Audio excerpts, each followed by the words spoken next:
Welcome. In this video, we're going to walk you through the updated steps to send your location on Facebook using the Messenger app. Whether you're meeting up with friends or simply want to share your whereabouts, this guide will make it easy. Let's dive in.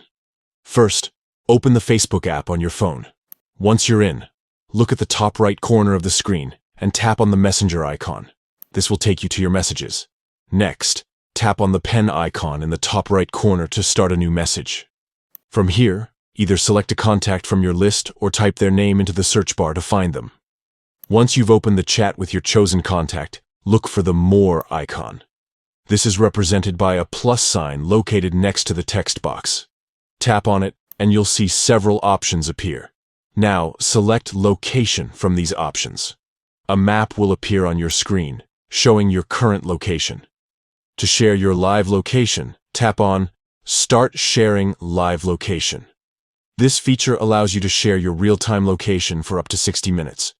Your contact will now be able to see where you are as you move. And that's it.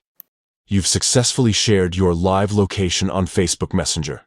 Remember, you can stop sharing your location at any time by tapping Stop Sharing in the chat.